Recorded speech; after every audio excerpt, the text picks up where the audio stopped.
Socialism and Democracy, which is not a group competing with any other groups. It tries to be a voice for everybody who's in our orbit, let's say. And I'm very honored to be able to present Vijay Prashad. I would mention, we have a table, one of our issues has a very good article, because it's a special issue on mass incarceration, which some of you may be interested in. But I will give the floor to Vijay now. Please, thanks. First, thanks for inviting me to come for this event. Yeah, it's great. I'm really happy. We have 1 hour, no, less than an hour, 50 minutes. Okay. So let me just make a few remarks and then we can have a conversation. Might be the best way to go. Imperialism is a really interesting subject, the idea, the concept. It has had, I would say, several phases of its development, at least as far as I see it, in the last 100 years. Early phase was, at the turning point of, when the Second International, the Second Working People's International, was trying to figure out how to understand this two things. One is why European countries had colonies. That was an issue, and how international working organization should understand the colonial question. This was a perennial problem for the left in Europe and partly in the United States. And this is a big part of the context of the conversation for imperialism. And the second important issue was the wars between capitalist countries. Why do capitalist countries go to war? How to explain the wars between capitalist countries? Is it merely a holdover from earlier animosities? Let's say the French hate the Germans, so they keep going to war with each other. So is that how to explain one war after the other? So these seem to me the two early questions that the socialist movement had to handle. How to deal with the colonial question, and how to deal with the fact that capitalist countries go to war. When Hobson wrote his book, he's a liberal, very intelligent person, very fine attempt to come at the issue of colonies. That was actually his interest. As a liberal, he was more interested in what is the colonial question. And then Lenin in exile, Lenin was a curious guy. If you read his biography, he read everything he could. He was extraordinarily, interested in what's going on, what's literature. He didn't only read the left, he read everybody. He liked to know what are different currents thinking. You can see that in his notebooks, in his references. And he read Hobson very closely. And, when World War I broke out, or the Great War broke out, and the Socialist International, or the Second International betrayed the workers, particularly by voting for the war credits, in Germany, etc. The French were no better, Belgian, they all basically walked the plank, where they agreed that the division of the international working class was a good idea, for jingoistic reasons or whatever. And then Lenin and the group that met in Zimmerwald, the Zimmerwald group, they were tiny, there were less people there than are here. If you ever disoriented, remember that. Zimmerwald group they could have fit around half this table. They met there in Switzerland, they were in exile, some of them were deeply disoriented. And Lenin had already started to develop this theory of his, drawing from Hobson, that as capitalist firms, as capitalism entered its monopoly phase, as bigger and bigger concentrations of capital were under the control of less and less people. That's one issue that he was seeing. Secondly, he began to notice that there was a problem of investment. A problem that is related to today is that there had become what you might say is a glut for investment. You've got concentration of capital, where are you going to invest now? And these were the kind of things that was playing on Lenin's mind, and you can see that in the short articles that he was writing before he wrote the pamphlet Imperialism. But there was also the question of why do capitalist countries go to war against each other? And Lenin's theory, which he published in Imperialism, this is our LeftWord edition, which I think is the best edition, because it has an introduction by Prashad Patnaik, who really is a Marxist intellectual that people should know about. But you don't know about him because he lives in Delhi. So what do you care? He's one of the, I think to my mind, the clearest Marxist intellectuals working today. I prefer him to all the Marxists in America. His name is Patnaik, P-A-T-N-A-I-K. First name Prabhat, P-R-A-B-H-A-T. And the publisher of that edition? Is us, LeftWord books. Oh, LeftWord books. Yeah, you can come to our website, leftword.com, the best Marxist book house. Don't go to the others. Just kidding. Just kidding. You think we are not sectarian? We are deeply open. In fact, on our website, we sell books from everybody. Because we believe you should read everybody's books, even people we don't agree with. We sell their books. And it's not merely commercial. It's because we think the more you read, the better a person you are. Okay, so what Lenin began to argue in this had the previous year in the Atlantic magazine been argued by W.E.B. Du Bois in a very, very important essay called The African Roots of the War, which I recommend that you read. Because what Du Bois argued was that the Great War was not merely a war between European countries for nostalgic or historical reasons. They liked going to war with the Germans or whatever. That was not the reason. It had to do with the carving up of Africa, the need for this glut of investment to seek new markets to produce, etc., things that are familiar to you. So that essentially was in the air. It was not merely Lenin that came up with it. Du Bois, who understood it from a, let's say, Pan-Africanist perspective, also saw what was going on. And a lot of the pieces that are in Lenin are in Du Bois. This is a text that American Marxists and leftists should read and circulate and explain to people that our positions about imperialism and war have as much root in Du Bois as in Lenin. You don't have to go to Lenin to get everything here. You get it in Du Bois. It's very important. Now, this position was fine that these countries were going to war with each other. Partly it's concentrations of capital battling each other, using their national containers. This is a kind of reverse mercantilism. Instead of having the state help you, in an earlier era, in an early capitalist era, now you use the state's military to fight against the enemy, to destroy their concentrations of capital, etc. That's one, but also then to go and seize colonies abroad to create.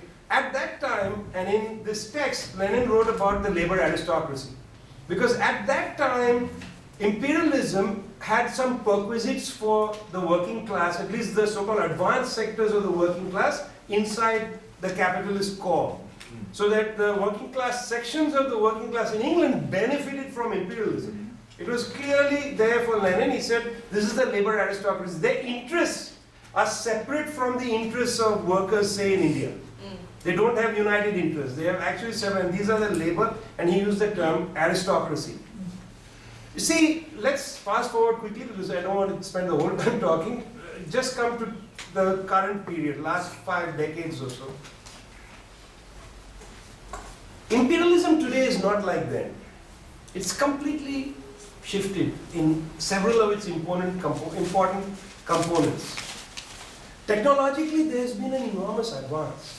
Now you have a situation where you have, I'll give you 3-4 little points here from my understanding of how capitalism is operating to make profit now. You have now the possibility, because of incredible communication technology, to relink the entire planet, in seconds. So secondly, because of the nature of computer technology, you can maintain basically your inventory anywhere in the planet for the whole planet. And the classic example is Walmart, which in its headquarters in Arkansas can observe every single shop and every single saucer and can put them together in very real time. I go and buy a cup, they already then order a cup from Malaysia. Maybe that message goes to a tree somewhere which gets cut, clunk, almost instantaneously, and starts getting made into the cup to come to me. Because this knowledge is now maintained extremely strategically and at real time because of the nature of technology. This is an enormous shift.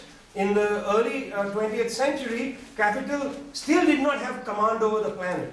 It had command over routes around the planet. That means that if I had rubber plantations in Indonesia and I was based in Holland, I had that route taken care of. But still there was a spatial and temporal gap. I couldn't give messages immediately. And I didn't command the planet, I just commanded that route. Now capital is able to have a much greater spatial control because of technology. We don't like talking about technology. We somehow don't get into this too much, but it has an enormous impact. Guess what? This book, one of the best chapters is on the machine. Marx was very interested in the nature of contemporary technology. You can't understand capitalism unless you keep up with writings about contemporary technology. These are two things. Third thing was that the nature of transportation changes about 50 years ago. Ships no longer have gunny sacks being lifted off by stevedores. Now you have containers in ships. And you see this. The ship arrives in the port of Boston, let's say. The crane picks the container up, puts it on the back of a truck. The truck drives to the warehouse. There's no time. Time is being destroyed there. It doesn't take 4 days to unload a ship. A ship in LA Harbor can enter with 200 containers and it's cleaned out in an hour and a half. Because the cranes are just working overtime, putting that container on the back of a train car, and that very container with, let's say, Chinese writings suddenly drives by the freeway on 93. And you wonder, how did a Chinese container show up here? It came right off a ship onto the back of a truck, and it drives on. So all of this compresses two things. One is time, but the other very important is cost. It minimizes or reduces cost. Energy prices are stabilized. And when energy prices stabilize, that means that you can plan, forecast what it's going to cost you to bring goods from elsewhere. This is the objective situation that allows you to break up production along so-called commodity chains. Now no more the need for one giant factory, as I said earlier, but also no more the need for even one giant rubber producing area in Indonesia. You can source from 20 places because you've collapsed the planet into this computer screen that you have, and the power that capital wields through communications and transportation networks. There was a political shift that takes place as well. This is objective in a sense, but there's a political shift that takes place. You have the end of the Soviet bloc. This is an enormous catastrophic consequences for the international working class. It brings enormous numbers of Eastern European workers and also some Russian workers into the global accumulation networks. Suddenly this population arrives onto the globe. They have been protected from that section of the law of value for some time. The second political problem is, at almost the same time, China decides to switch its orientation. In 1989, Deng Xiaoping goes to Singapore, has a conversation with the Singaporean premier, and starts to reorient sections of the Pacific Rim, particularly. So Shenzhen is developed, and then a large part of the Chinese working class is delivered to global accumulation strategy. So you have Russian working class, Eastern European, and now Chinese working class delivered. Around the same time, the collapse of the third world bloc takes place. This is important. All the attempt at creating barriers of the third world, protect the economies, import substitution, national sovereignty, all this becomes to be dissolved around the political weapon of globalization. And you see that in this hemisphere with NAFTA in '94, when the Mexican working class is delivered wholesale to the American or the global accumulation strategies. This enormous new pool of working class, meaning the whole planet's workers, are now delivered to accumulation strategies at the same time as these new technologies have put the planet into the embrace of capital. It's a horrible conjunctural moment. Everything has worked for capital, nothing has worked for labor. That was the period of, I think, greatest desolation. You remember the 1990s. Clinton administration comes in. What happens then is, two major challenges appear for capital. There are many more, but I'm just going to talk about two of them quickly. One major challenge that occurs is there's a glut of labor, too much labor ahead. This has an advantage and disadvantage. Advantage is, of course, you can play race to the bottom economics. You can say, we're going to build the factory to create the covers of this phone, just this nice little cover. We'll create one factory through subcontracting in Dominican Republic, another one Haiti, another one here, another one there, and we'll play them all off each other. You want to unionize? Sayonara, I go to you, and you make it for a tenth of the cost. You're getting irritating to me, I go to you. Or then I come back to you because you're so desperate now. So this way of subcontracting production, Nike, for instance, owns no factories. It's all subcontracted. Nike doesn't make anything. It's a brand. It owns a brand. And it was through this that you had the opportunity, this glut of labor, the opportunity to cheapen wages. But the other side of it is, if you cheapen wages, what are you going to do with these people? And at the same time, mechanization of production is increasing. What are you going to do with these people? This is challenge number one, very important challenge. What do you do with these so-called disposable people? Millions of people structurally unemployed. If the United States feels that it's somehow especially bereft here, we have people that haven't found a job, has fired. You should look around the world. The rates of structural unemployment are incredible. In India, 90% of working age people work in the informal sector. 90% work in the informal sector. I mean, you can't beat that, okay? Informal sector. That means that there's no, government oversight of working places. It means there's no possibility of unionism. That means that, in fact, most of that business sector can go unreported. Not most of it, but very large parts of it go unreported. The hiring and firing part of the business sector goes unreported. Day laborers in rural areas, etc. 90% of working people are in the informal sector. That was a government report, Arjun Sengupta report, so I'm not making up the number. That was their number. So what do you do with these people? Because these people are going to get angry. They're going to protest. Just keep this aside for a minute. That's problem number one, a very serious problem for contemporary management of the planet's situation. That's problem number one. Problem number two is that you have this incredibly productive capitalist machine that can produce an enormous amount of commodities, and they are beautiful commodities. I mean, who among us, for instance, is not excited every time they announce new iPhone, new this? Let's admit it, I mean, I get thrilled. I keep looking up the blogs, this is a new camera. I wonder what this new camera could, I mean, they produce incredible things. Incredible things. But who's going to buy this stuff? You have problem number A is what do you do with these people? They might get angry. Problem two is the realization problem. You've created all these commodities. Who the hell is going to buy it? There's no demand out there. Plus you have the top 20% can't buy enough phones. And plus they don't like this phone. They like one that's platinum coated or whatever. What do you do with the regular stuff you need to slough off, to the bulk of the population? This is a realization is a serious crime. You can't make money, although they figured out ways, unless you sell something. They figured out ways. That's what financialization is all about. You don't really need to sell things to make money. But at some point, somebody has to sell things because the parcel is sitting on their lap and the music is slowly stopping. And they don't want to be caught with, that's called a financial or a credit crunch or a crisis. When there's a depression or when you're stuck with this inventory and you haven't unloaded it before the music stops. Big problem for you. Everybody wants to stay liquid to prevent being caught out. Therefore, the solution to these two problems is rooted in the theory of imperialism. Problem number one is a global understanding, and climate change is wrapped up in this as well, a global understanding that there are security threats. Whether it is gated communities in the suburbs of Boston, or it's how to gate entire countries. How to bomb the crap out of a country to discipline it, essentially. Problem number one is security becomes the mechanism of dealing with disposable populations.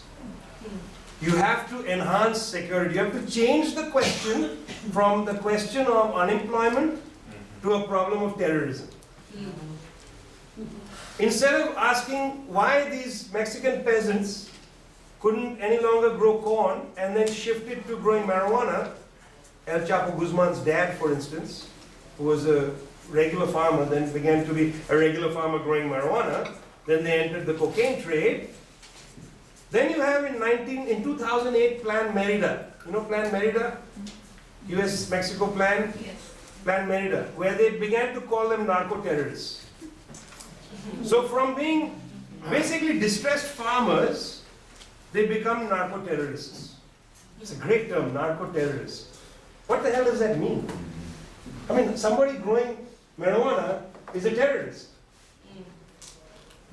Suddenly you'll have young people in the streets of America, unemployed, angry, looking for a way forward, or somebody merely selling loose cigarettes on the street, 40-year-old man or 35-year-old man or whatever, gets suffocated to death because he is a terrorist of one kind or the other.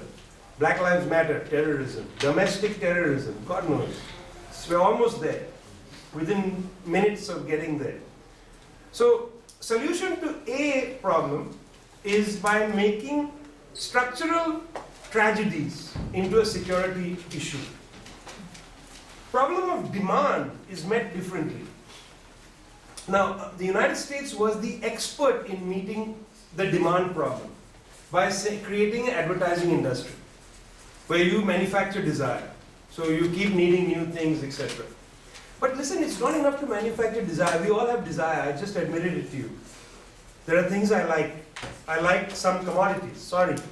I like buying beautiful books, okay? You know, you make fun of people saying, oh, why do they buy that, fancy clothes? Meanwhile, I bet in your house there's something you're addicted to buying.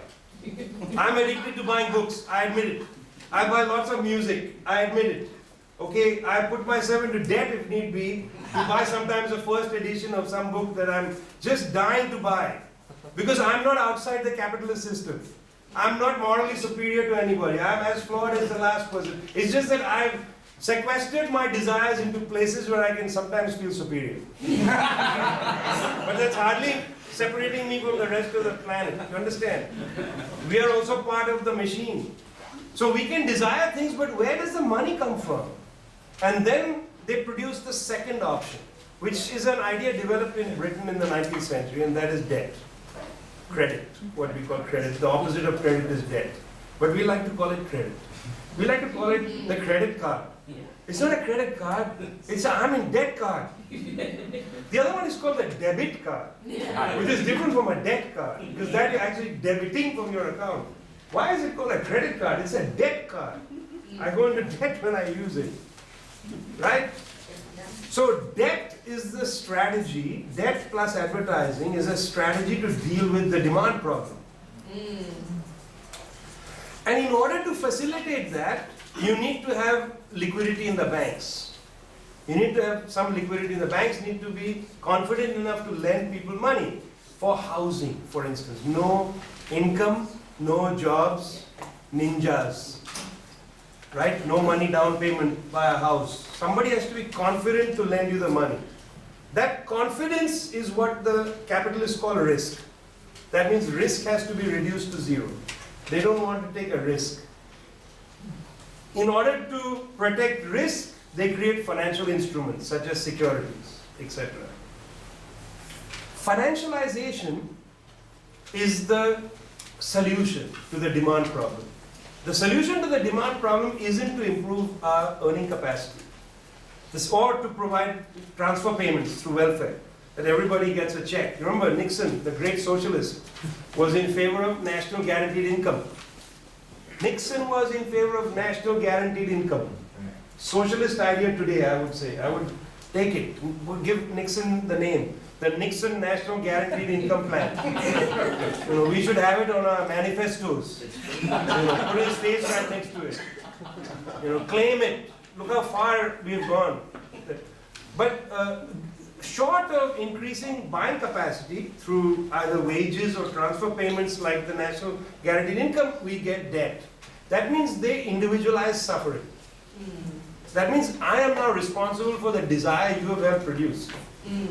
You produce desire. You made an efficient system to produce commodities, but I am guilty. Not only do I feel desire, I also have guilt. They create conflicting emotions. So what is imperialism today? It is a combination, in my mind, of solving the two problems. One, the problem of disposable workers. Second, the problem of demand. And it is solved through extra economic force in the first instance to corral you through security, narco-terrorism, terrorism, this terrorism, eco-terrorism, all kinds of terrorisms. Everybody who's disposable is a terrorist. Panhandling terrorism. You are disturbing a commercial district, you're banned. We'll create benches, but in such a way you can't sleep on them. That's right. Because you are a terrorist. That's right. You are a public space terrorist. Understand? So one is to convert all social problems into terrorism. Secondly, the demand problem also requires an extra economic solution. Now, I don't have time to get into this, but now you have to convince the Saudis, Chinese, etc. to keep buying treasury bills, liquefying banks, etc. What is this game that the United States is playing with China? Why did Japan in the 1995 and then in 2005 conduct the two Plaza Accords? Both times Japan voluntarily revised the yen-dollar relationship to the advantage of America. Because Japan is a colony of the United States, effectively. In 2010, the US government helped overthrow a Japanese government, the government of Hatoyama, because they wanted to remove the base from Okinawa. The government collapsed. You don't remember this. Hillary Clinton flew to Japan. It's all part of her ledger. I'm accumulating, I'm going to write something. All the Hillary Clinton achievements, Libya, Honduras, Japan, just put the ledger down. But China has continued to refuse to revise its currency to the American advantage. So they use force to project force to try to challenge the Chinese. You'll say, I teach them, Trump, the best. I'm going to negotiate with them. I can negotiate with them. Yeah. I'm going to force them to revise their currency to our advantage. Why? Because you can't let the American dream die. What does American dream mean? Not that you have a job that pays you enough to buy the things you need, but that you have credit cards backed by Chinese surplus that allows you the illusion of the American dream. What's more important for the American dream? It's having the life your parents had. See, that's how they talk about it. Our children won't be able to live the lives we live. Not that they'll have jobs that are fulfilling and pay enough for them to be sufficient, self-sufficient. But they must have the life that their parents led. That means credit or debt. What is imperialism today? We have to be supple in our understanding of it. We have to understand how imperialism answers questions of today. Imperialism isn't just a concept you get the definition from Lenin and then you apply it today. You struggle to apply it today. You have to ask yourself, what were the questions they were asking? What did they understand the managers to have found as solutions to those problems? Secondly, what are the questions today on the table for the managers of the world system? What are their solutions? That is the imperialism of today. Imperialism of today is not the same as then. Imperialism of today might include NGOs. Yeah. It might include bombing raids somewhere. It may not include colonization. You see, this is the problem we have. We can't explain it because there are no colonies. So we'll get stuck on Hawaii, Puerto Rico. These are backwaters for American imperialism. The real place to pressure is China, because China has surplus. It's a relationship of United States, Saudi Arabia. That's a core tentacle of imperialism. This theory has not come of sub-imperialism, and we can talk about that later. It came first from a Brazilian Marxist. Very interesting concept. It's overused in our movement. Our movement sometimes says Russia is sub-imperialist. Or maybe Germany is sub-imperialist in its behavior to Greece. But imperialism isn't like a building. There are many scales, many interesting ways in which it functions. So that's a good present. Now we can have conversation. Thank you so Okay, much. great.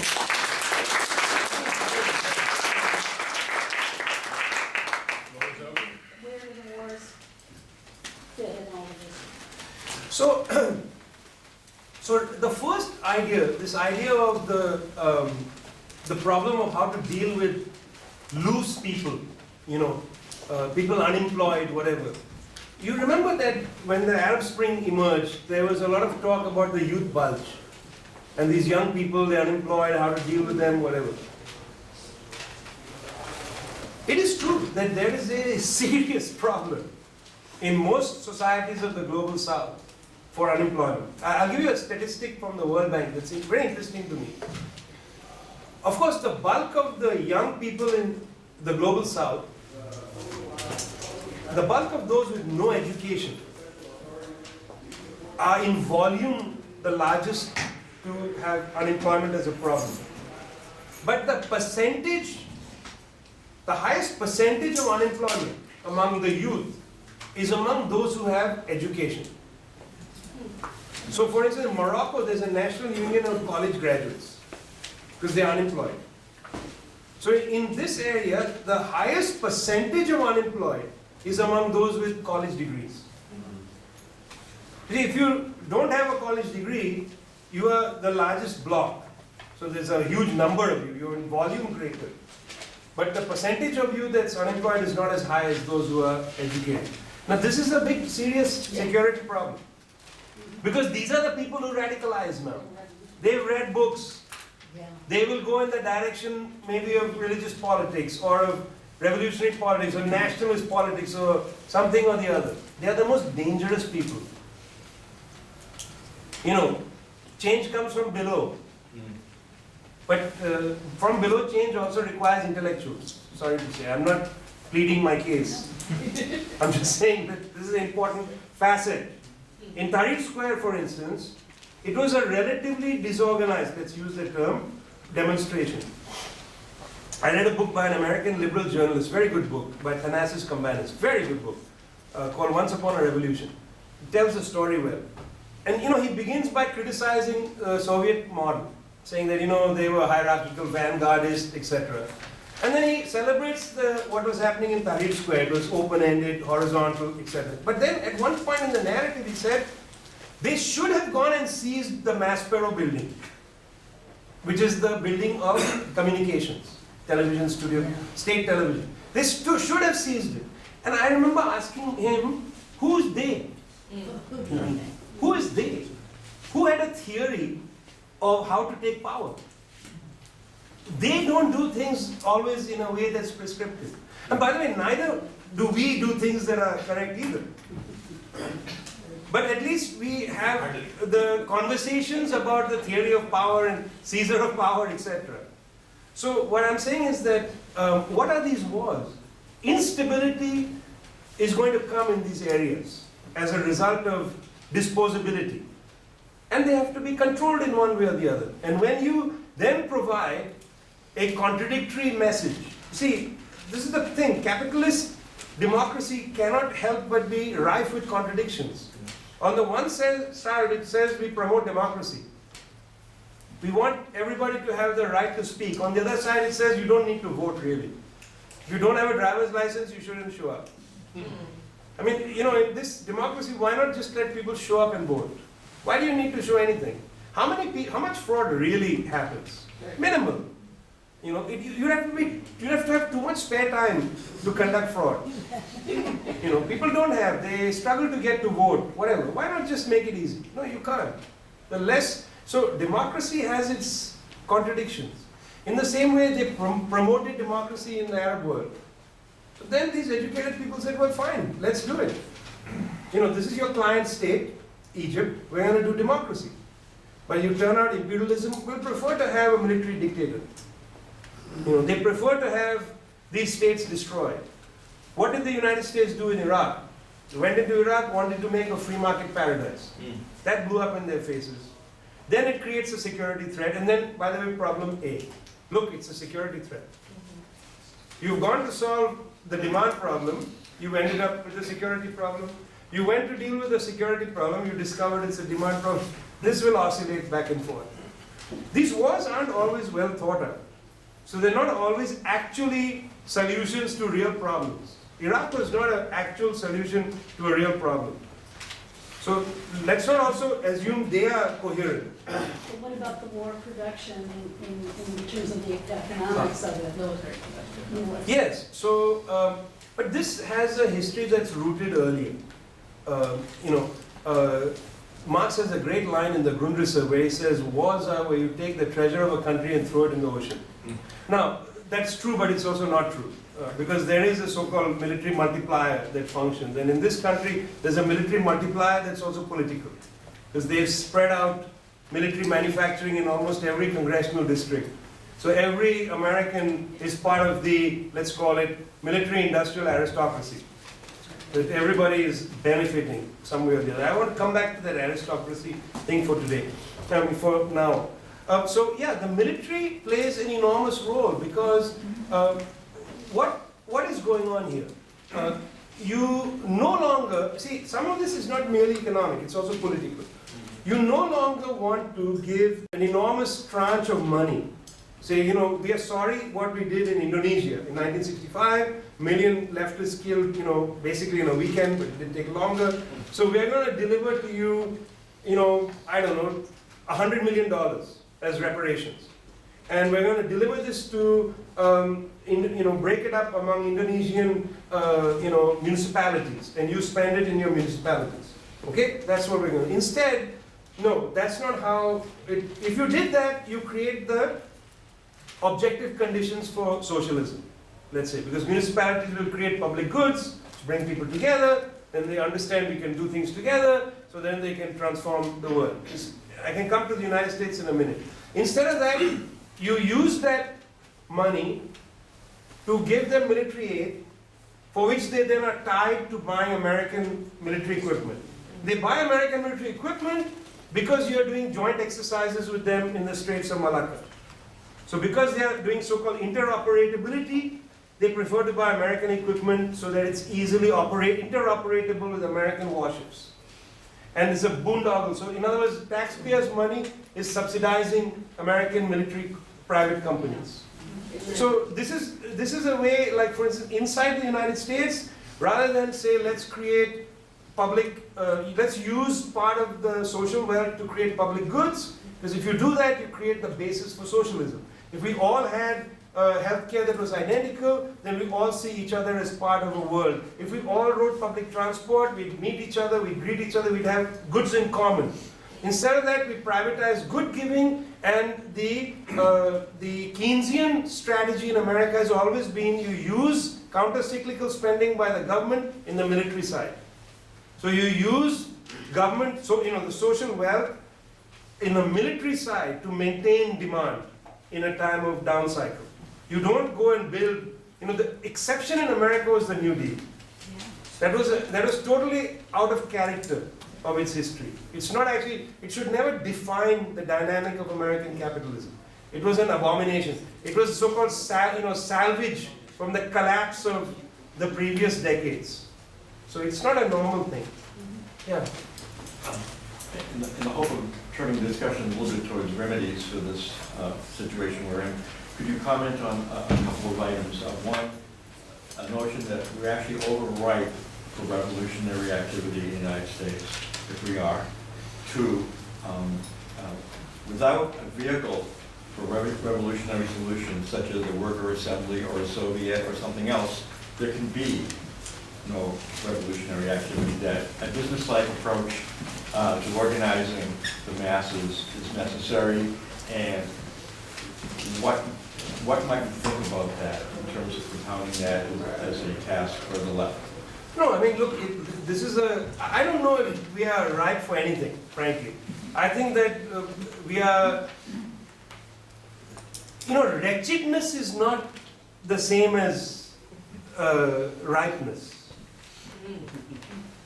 You know, we can be in really bad shape, but that doesn't mean people are ready and confident and willing in large enough numbers to take power of something like a state structure. I mean, you know, you can have conditions of life as you've seen in other parts of the world where people live in horrible conditions of life. They are not confident enough to make a claim to power. This is a revolutionary vehicle. No, but I'm just going to your first point. I mean, I think that it's a long road. You know, it's what the Maoists used to call a protracted struggle. Not a bad phrase, actually. You know, protracted struggle, what does that mean? Doesn't mean that we believe, oh my God, it's never going to happen. But it means that our principal goal is to build the confidence of people. Now, if the confidence of people is to build some kind of assembly or whatever, that's fine. That depends on your area, your location, your understanding of the people around you. But I think that's the prior issue is, are people confident with an analysis that says that the masters, the rulers, don't have answers to the question that doesn't include a gun? Their solutions include guns. Are people confident that they don't have solutions? I don't think we are there yet. Listen, it's fine, we get excited about Sanders' campaign.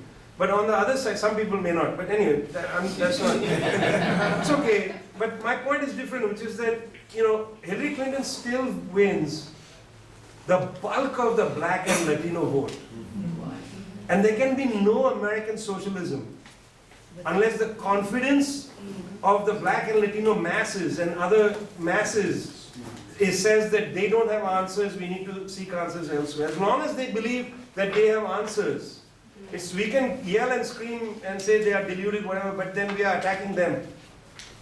It's just that the system is so powerful to keep giving the illusion that they have answers. This country is greater than every country in the world for one thing, which is the idea that the politicians keep saying, we are not politicians. We hate politicians. And they get elected. No other country do I see politicians attack politicians so much. It's an incredible scam they're running on us. I'm not a politician. He's not a politician. She's a real politician. What the hell is all that? You're all politicians. But they scammed us. Yeah, one second. He had his hand. Yeah. Yeah, so you were saying earlier about talking about unemployment, how that affects the problem of demand, which is something that David Harvey talks about. He's kind of borrowing from the post-Keynesian analysis. And I'm wondering then, from there, should we instead be looking at this as a problem of full employment? And if we can get to full employment through demand, even though it's the Social Democrats or whatever, could you get to a sort of, kind of reminds me of Koletsky's problem of you're not actually able to achieve or maintain full employment for a long period of time. And then from there, could we actually say we go for full employment, not to actually get a social democratic outcome, but for Marx's reasons to have expose contradictions in capital and have revolutionary. See, look, tomorrow is what day? May Day. Which was fought in Chicago for what slogan? 8-hour day. Why did they want an 8-hour day? Because they're working more. Huh? Because they're working more. They were working more, and what was the 3 parts of the day to be? 8 hours to 8 hours to work, 8 hours to sleep, and 8 hours to study. 8 hours to study. What about a 4-hour day? Why not? Yay. 4 hours to work, 8 hours to sleep, 2 hours to check Facebook. Checking Facebook, checking. So these issues of looking at these things in terms of full employment, etc., that's valuable, but we need a slogan. Why? The slogan was great, 8-hour day. 8 hours to sleep, 8 hours to work, 8 hours to study. Why can't we have a new slogan? If I could go to work for 4 hours, and you could take my 4 hours and my other 4 hours, because I work 12 hours a day, if we could shift to 4 hours, 3 people, there's employment generated. Plus, then I can come to meetings and talk to comrades. Then I can read this book every year. Then I can read a novel. Then I can play video games. Then I can do things I want to do. Nobody wants to work 8-10 hours a day. So I would say let's turn the full employment debate around. What is employment for? Capitalists see employment as a mechanism to realize value. We see employment as a way to do something that we enjoy doing, as part of a day in which we enjoy doing other things. You see, I don't want a socialist employment to be, let's get it done with so that I can retire. What a miserable existence. Everybody in America says, can't wait to retire. What the fuck? You've got to live 65, 70 years in hell before you get 5, 8 years of retirement when you're bored. Because your body doesn't know how to relax anymore. What kind of planet is that? No, I want 4 hours of work I enjoy doing. Then some idiot will say, what about cleaning toilets? We can share that. If I work in a firm, we'll take turns cleaning the toilet. Just as we do in your house. Do you take turns? Yeah? There is no but-and job that needs to be, so everybody can do it. If I only work 4 hours in a job I like, and maybe I'll do 1 hour collective labor, we'll clean the streets collectively. You know, the Chinese were onto something. They were, again, I'm not a Maoist, don't get the wrong idea. I said protracted, now I'm saying the Chinese want to get the wrong idea. I'm totally a non-sectarian communist. I draw from everybody and reject everybody. So, except Marx, I don't reject. But I would say, flip it around. Look at it from the point of view of the working class. Don't look at this question from the point of view of capitalism. The problem with a lot of our contemporary Marxist writers is they see everything from the problem of the manager. How to solve the realization problem. How to solve the problem of employment. I don't give a shit how they solve the problem of employment. I want to see it. What is Marxism from the standpoint of the worker? Because that's what this book is. This book is not trying to understand capitalism to help the capitalists. It's from the standpoint of, and too many Marxists today have forgotten that essence of Marxism. 1 second, she and then you. It was 1, 2, 3, yeah. Well, my name is Lynn Mesa. I think I know a lot of you. I work with a mass organization. It's called Chelsea Uniting Against the War. One of the main things that we're involved in is counter-military recruitment work. We're also affiliated with an International League of People's Struggle, which is led by the Philippine revolutionary Jose Maria Sison. The Philippines today is a country where there has been a people's war going on for, I believe, over 50 years. It's one of the few places in the world where there is that kind of struggle, but there's also all kinds of mass struggles going on. I believe, and I think this is a difference that we have, that basically Lenin's teachings about imperialism apply today. That there are more similarities than differences. So on the question of war, I mean, the big problem in the US today is there is no anti-war movement. But the question of war, my understanding is just like Lenin said, that imperialism is the main source of war. And the contradictions among the imperialist powers breed war. I think Iraq, my understanding of Iraq, was that the US went in there to try to block the other imperialist powers. They didn't want the French to take over the oil fields, they didn't want the Russians to get in there, they didn't want the Chinese to get in there, and Saddam Hussein was considering converting the money off of the US dollar. So I think that's just like similar to World War I. It wasn't a world war, but and that most of the source of war in the world today is that. And I think one of the main challenges of the struggle here is that most workers and radicals in this country just focus on the United States. And I think one of the strengths we have today is that the international working class is more international and more global than it was at Lenin's time, and that we need to use those international links to fight our common enemy. So, I mean, I wouldn't disagree with the idea that war is a consequence of imperialism. I think that I agree with. That's not an issue. The question of internationalism, I also agree with you, 100%. I mean, after all, tomorrow is May Day. It's an American day. If the immigrant workers hadn't revived it in 2006, it would have been just a tiny little event held, at some statue of, somebody or the other. But it was immigrant workers who brought radicalism from their homelands, who used May Day specifically to revive it as Immigrant Rights Day. And now we have quite robust, I don't know about Boston, but in other quite robust demonstrations on May Day which are linked to the question of immigration. So I agree with you that the parochialism of the US working class, I think, is no longer the case. It's been slightly pushed aside. Because we have to see who is a worker now. If these workers who are actually working, and many of them have come from different parts of the world, then the American working class is not what it used to be. And maybe it was not even that earlier. Because we used to look at only the AFL-CIO section and use that to define the working class. So I agree with you. Those two things I agree.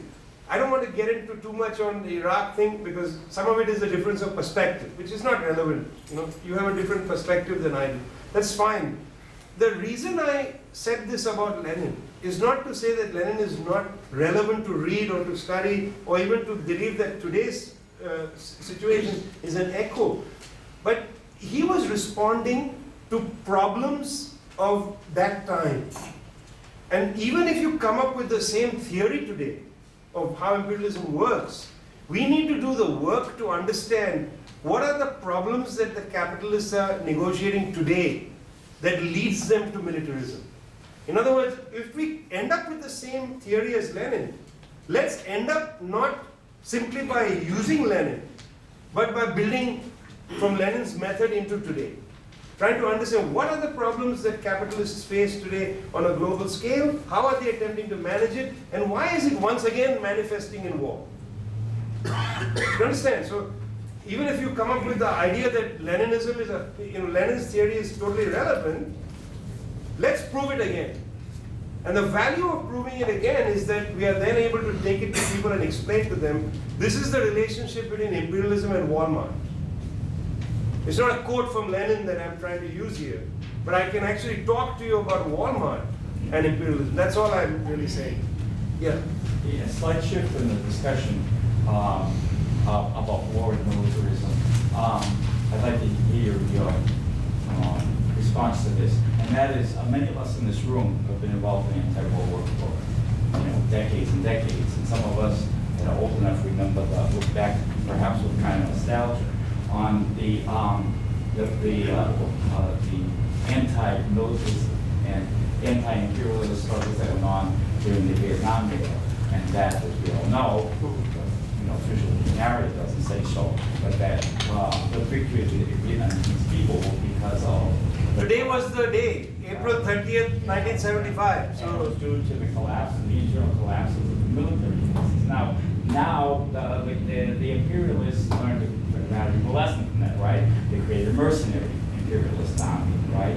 And I think it was E.P. Thompson, maybe I'm not correct me if I'm wrong, but he talked somewhere about how British working class soldiers could go and colonize places like India because they're inculcated with the idea of their racial superiority over these inferior people.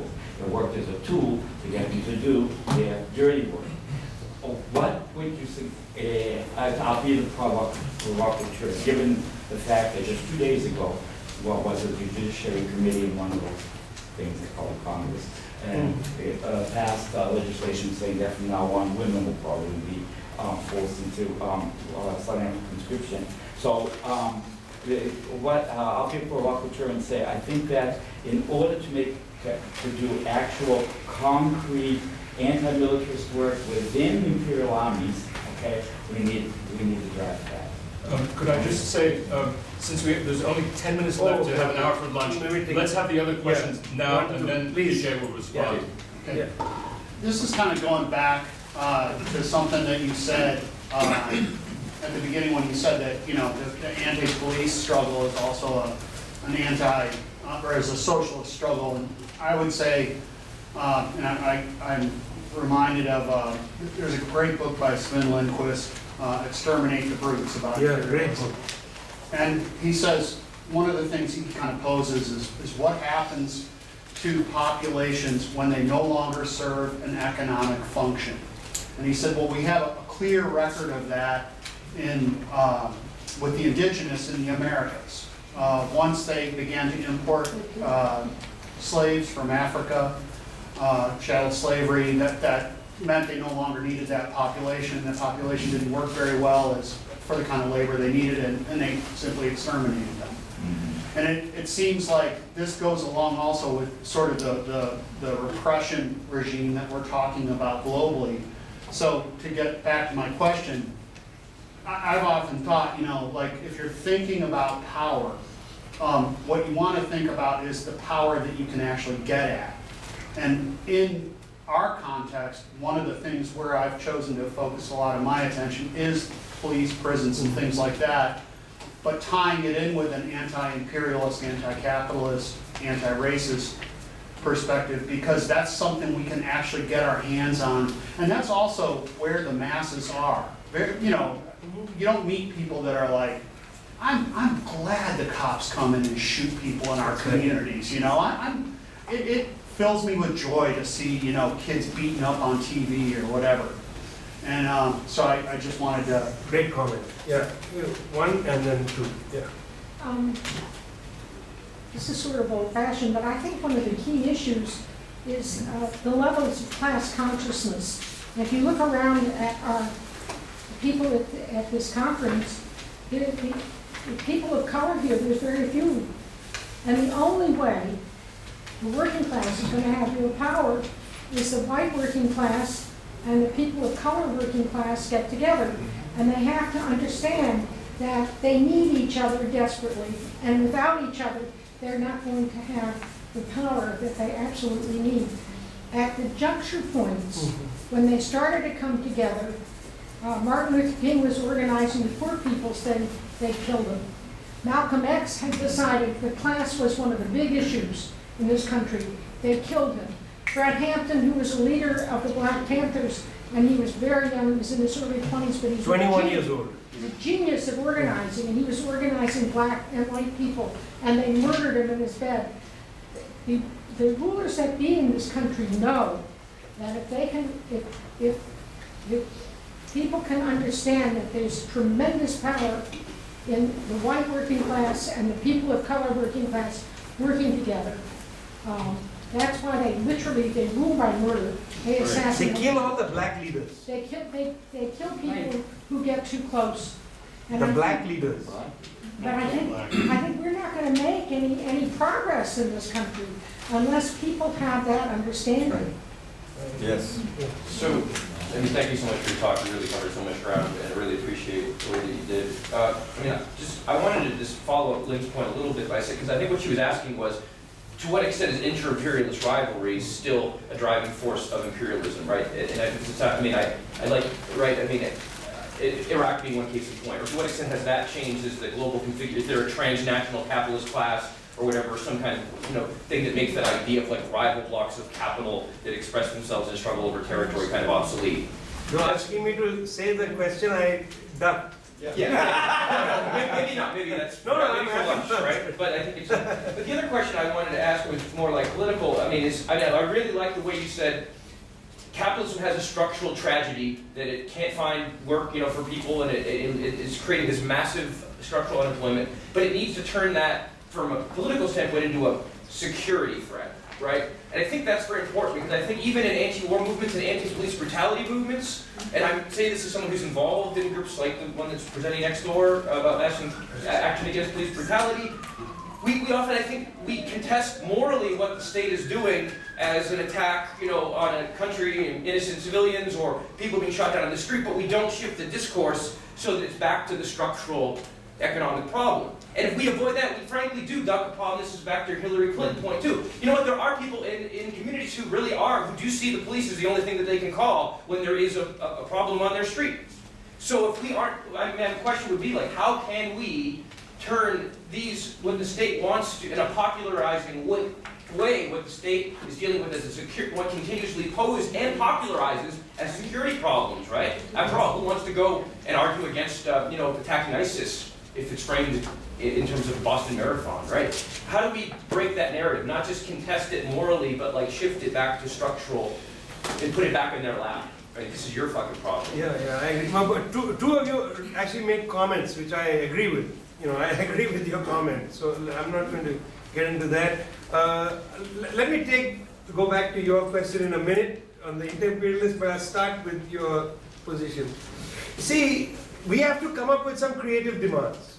And because we are weak, we are not capable of being, the 111 call that people make when there's a problem on the street. When our movement gets stronger, our movement should intervene. In India, for instance, in Delhi, just to give you an example, when there are, violence against women cases inside houses, there's a very powerful women's organization called Janvadi Mahila Samiti. They are a communist group. They work closely with the communist trade union, and they basically come into that house, excavate it, make it a neighborhood problem, debate the whole thing, figure out, because it's not easy for a woman to walk out of the house. Where will she go? This is a working class house, she has some children maybe, she's rooted in that community. So you have to solve the power problem here by making it a community issue. This guy needs to know that this is not merely a problem between him and this woman. This is a community issue, so they have the capacity to do that. Who can do that here? Who has the kind of power to walk into a neighborhood and take charge of, so-called social problems and make them political? We don't have the capacity. But we have to be creative. We can make a demand, for instance, that every time a police officer goes to a so-called domestic call, the passenger seat should not be another cop. It should be a social worker. Why don't we make a demand for the state to hire 100,000 social workers and send them to all calls? Somebody has some problem with their medication and is outside a shop yelling and screaming. Cops don't know how to handle that. They bring the gun out, they end up shooting the person. Take a social worker to go and talk to the person. They may just need comfort.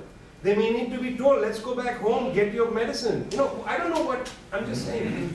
Because we don't have the capacity as a movement to pick up the pieces, the demand we can make is a simple one. Send the social workers, hire social workers, right?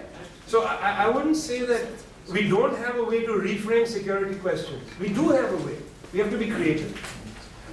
Coming to the inter-imperialist rivalry, the reason I didn't get it is a very broad and big discussion. I don't believe that it's a flat world, that there is a universal capitalist class. There is a theory Karl Kautsky used to have called ultra-imperialism, where the whole capitalist class is united against the workers. I think that's ridiculous even today. There are, of course, unevennesses.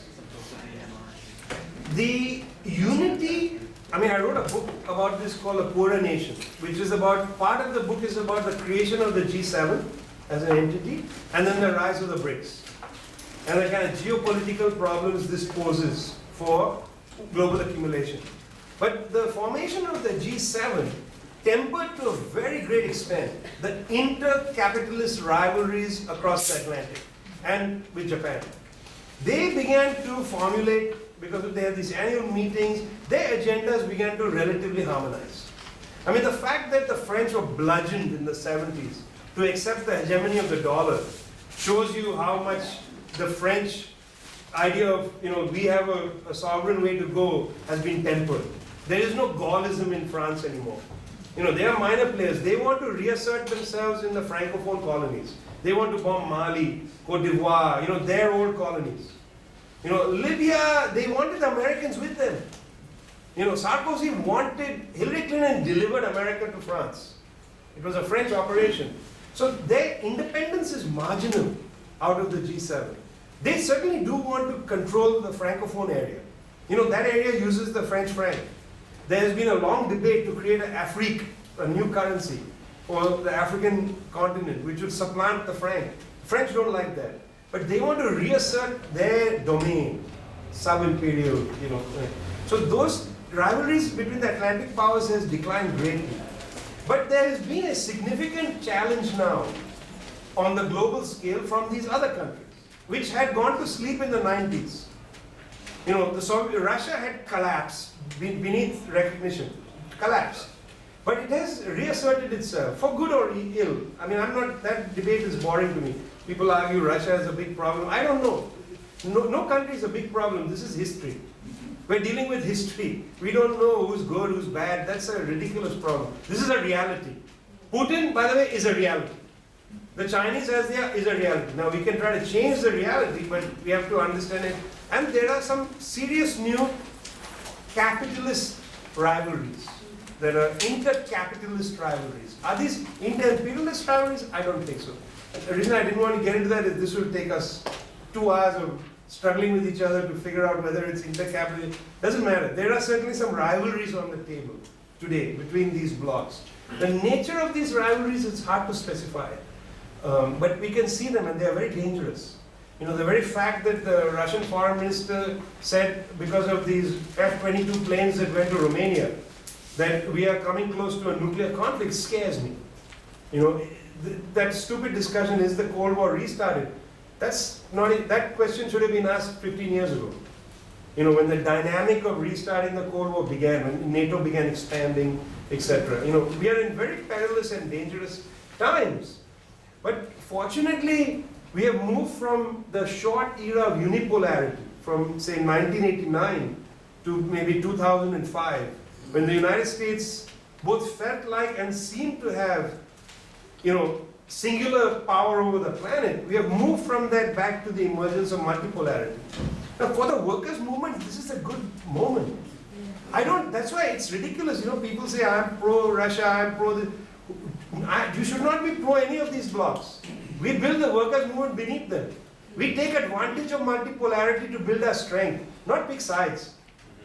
We are socialists, we are not, you know, side pickers in this game. We want to build the workers' movement globally. So that should be our approach to this, I think. You know, that was my, okay, on that note. Thank you so much.